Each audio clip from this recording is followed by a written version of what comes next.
donating. So let's remember that if we're angry, as Erdogan was there, for a very, very just cause, that if we channel that into constructive purposes, we're being very virtuous, okay? And that's not an exaggeration in my view. Now let's see what else we have here. Yeah, next one. Oh, there it is. Yeah, okay. What I have to do in defense of the New York Times is to say that every 6 or 8 months or so, they CYA by putting up the truth. You know, every now and then, the truth is fit to print. And this is what they printed at the end of February of this year. Whoops. The UN nuclear watchdog. Folks, he's in our pocket. Amano is in our pocket. How do we know that? WikiLeaks. We paid him. We agitated to make him the successor to that very gutsy guy that used to be, El Baradei, used to be head of the IAEA. So he's in our pocket. So he's saying, whoop, the watchdog, and as recently as 2 days ago, they came out with another alarming report that doesn't bear close scrutiny. So the American intelligence analysts, for some reason, continue to believe that there is no hard evidence that Iran has decided to make a nuclear bomb. Hello? Recent assessments by the spy agencies are broadly consistent with the 2007 estimate. Now, this is worth mentioning because it's important.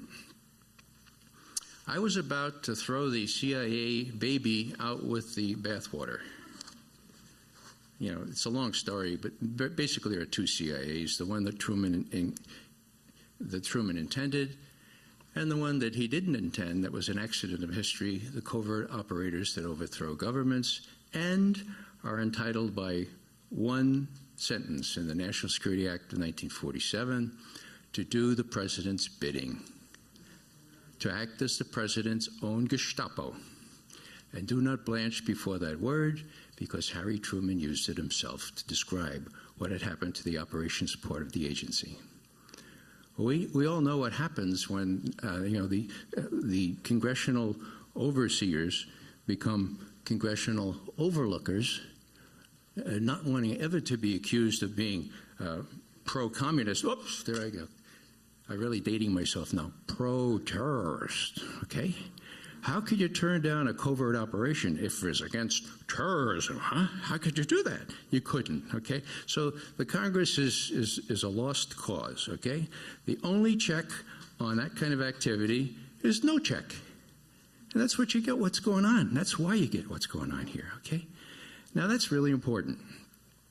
And so, you know, after George Tenet decided that his job as head of the CIA was to find, manufacture, forge, whatever evidence to justify a war. If the president wanted a war, we can do that, you know? Well, that was so against the ethos of the 27 years I spent on the analysis side of the agency that, you know, it made me think, well, maybe we ought to abolish the whole thing. Now, luckily, well, let me tell you the other part of the story. The other part of the story is this, that after that debacle, after George Tenet succeeded in corrupting not only the operations part to do what? Kidnap, torture, black prisons, holding people without telling their wives or their children, much less the Red Cross. You know, it's the accumulated evil of the whole that Nuremberg spelled out as the inevitable result of a war of aggression, okay? He not only corrupted that with the help of Cheney and Bush, of course, but he corrupted my profession of intelligence analysis. And that's why we had a national intelligence estimate on October 1, 2002, which said Iraq has all manner of weapons of mass destruction. It's working on a nuclear weapon, probably going to get it soon. It has ties with Al-Qaeda. It might give these things to Al-Qaeda. All a big crock. And they knew it. So this is not mistaken. Don't tell anybody this is a mistake. This was fraudulent, okay? And you know what fraudulent means. So I thought, wow, maybe we ought to throw the whole thing out. Now, what happened was that somebody with some integrity said, you know, we shouldn't let this happen again. Let's get an honest guy in here. And so they got Tom Finger, who's now at Stanford, from the State Department. And they said, hey, we need an honest estimate on Iran. And he said, I can do that, but I'm going to need some help. May I take some of my people from the State Department? And he did. Now, State had been right on Iraq in many ways. They took a lot of footnotes in that estimate on Iraq. So what did Tom Finger do? He said, well, what have we been saying about Iraq's nuclear program? Well, in 1995, we said they're about five years away. In 1998, we said, no, they're probably around 5 years away. 2002, we said, we think they're about 5 years away from nuclear. You know, it's getting a little embarrassing, you know? So what Tom Finger said, throw all that stuff out, okay? We don't need that stuff. We're going to do a bottom-up assessment of where they stand. And guess what happened? They worked on it for a year, from late 2006 to late 2007. And they came up unanimously, all 16 intelligence agencies of our government, saying with great confidence, in quotes, Iran stopped working on a nuclear weapon at the end of 2003 and has not resumed work on it. Whoa. Now, how did George Bush react to that? He said, I don't agree with my intelligence analysts. He trotted right off to Israel, apologized for the estimate, said, I didn't know they were doing it. And in his memoir, I don't know if you have the guts or the stomach to read his memoir, but I did. And in the section that he described, he must have written it himself. He said, oh, this was a bombshell. Be aware that 3 weeks before the estimate came out, he was saying, I'm terribly worried about the work on nuclear weapons in Iran. What do you want, a third world war? His words, okay? Cheney was working very hard to start a war during their last year in office, 2008. So what Bush writes in his memoir, he says, you know, how could I justify ordering an attack on the nuclear development facilities of a country that the intelligence community says has no active nuclear weapons program? Bummer.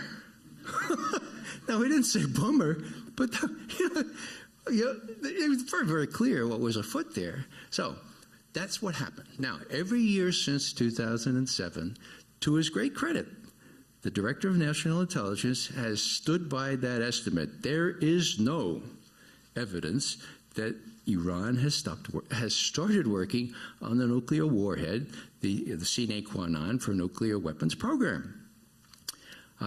Every year, okay? Even when Ehud Barak, our friend from Israel, said, oh, there's new evidence now that they're much closer to a nuclear weapon, this White House said, well, we don't have that evidence, you know.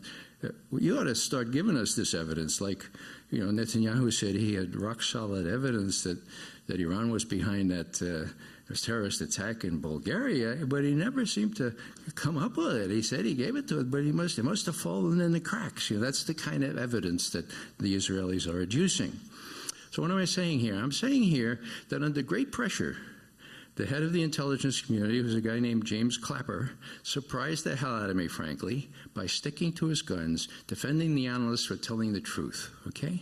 And when Lindsey Graham and others say, now, Mr. Clapper, don't y'all think that Iran got a nuclear weapon and it's going to fire it right out of Israel? And Clapper said, no, sir, I don't think so. Well, what makes you think no? He said, well, I think I told you in the early part of the briefing that they're not working on a nuclear weapon as far as we can tell. Well, how do you know that?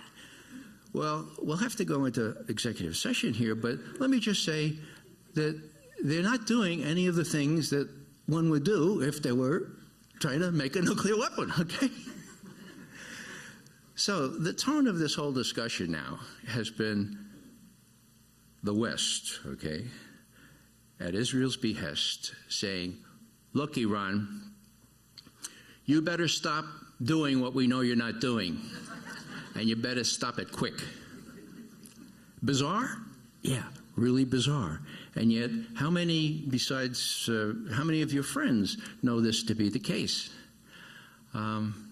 It's very distressing. Now, why would I be so worried about this? Well, the smart people in Washington are saying, look, can't you see, McGovern, it's just a big bluff, you know? They're trying to put pressure on the president, put more pressure on the president. So maybe next year, if he gets reelected, maybe he'll be more susceptible to doing a nuclear strike, or not a nuclear, but a strike on the nuclear weapons system.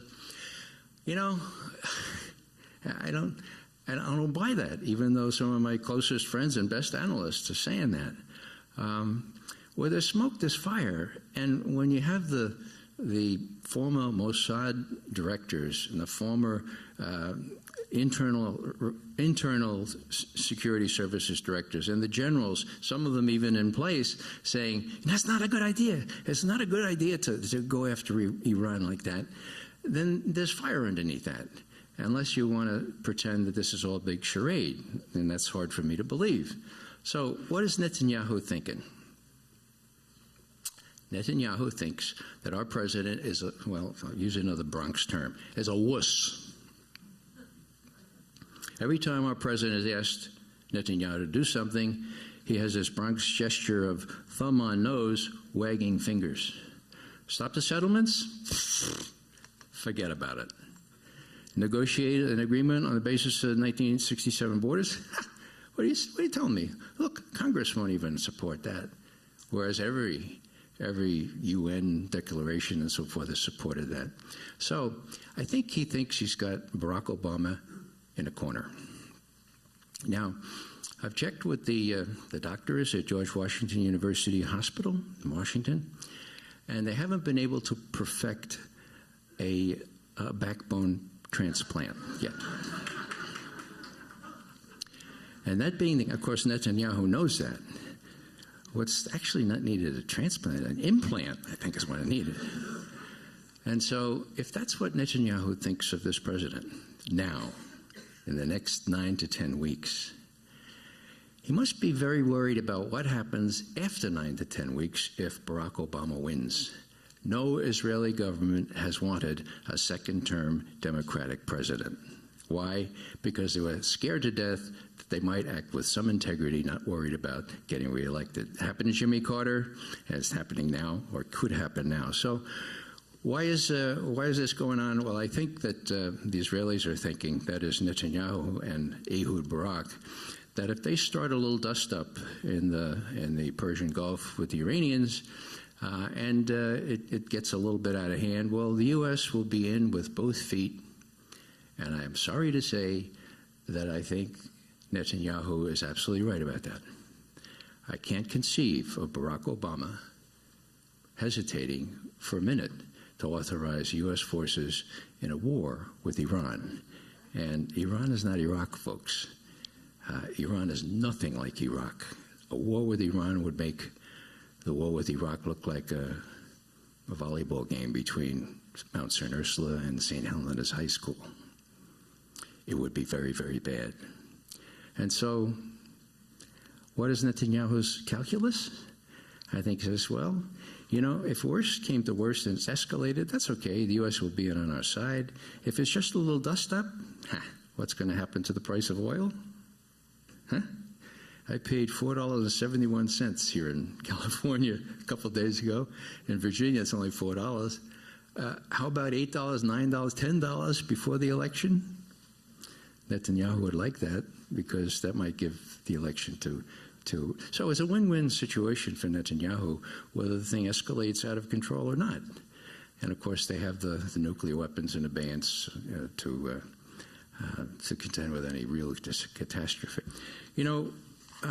Israel is allowed to do this by $3 billion that comes out of our tax money. And so it's not a stretch at all to say that we are responsible and we should be held accountable if we are indifferent. So I think what we need to do is spread the word around to our neighbors, to our friends, to our families, and realize that this is Israel's best benefit. Now, how are we going to do that? What are we up to this kind of thing? Well, most of us say, well, I'm no Rosa Parks, Some of you who know the story about Rosa Parks, let me tell you this. Eleanor Roosevelt went to the headmaster of the Highlander School where Rosa Parks was trained. And after all this happened, she went and she said, now, Mr. Headmaster, did you tell Miss Parks that she would be called a communist and far worse names? And he said, no. And she said, why did you not? He said, well, she was a lovely person. She was the last person that we ever expected to do the kind of thing she did. So those of you who think you would be the last person ever expected to do the kind of brave thing that Rachel Corrie did, that Bradley Manning's done, and others have done, please be aware that you can, and these things do happen. Now, most of us say, well, there aren't enough of us. And you know who it was? It was Gandhi that talked about the tyranny of the need for many. The tyranny of the need for many. And Cesar Chavez, who I think came from around here, used to always say, look, it's nice to have articles, it's nice to have speeches, but without action, nothing's going to happen. And then people would say, well, there aren't enough of us. And Cesar Chavez would say, there are enough of us. We start now. So, what's the other thing I'd just like to leave you with is this traditional American felt need to be successful. Now, it's understandable. Nobody likes to be laughed at. Nobody likes to start something and have somebody say, McGovern, what did you think? What did you think you could accomplish there? Nobody likes that. But you know what? We have to step up to that kind of possibility. One of my favorite novels is Les Miserables, and this is what Hugo said about success. He says, success is an ugly word. Men are deceived by its false resemblance to merit. So, for those of us who are kind of indoctrinated into not trying anything unless we know we're going to be successful, well, think about these folks. Think about Dan Berrigan. Think about his dictum that we do what is right because it is right, and we leave the success in other hands. So, what I would urge you to do is get out there, talk about what's going on here. Make sure that people know that if we get involved in a war with Iran, it's going to be much worse than the other wars, and that it'll be a real danger to the country of Israel, and that it's really not quite right to depend on the poverty draft. You know, don't you, that more than half of our troops come from the inner city and from towns in this country of less than 50,000 folks. That's not fair, folks, and that's not American. And so let's gird up our loins, tap our courage, become Rosa Parks and Rachel Corrie's, Bradley Manning's, and go out there and do it. Thank you very much.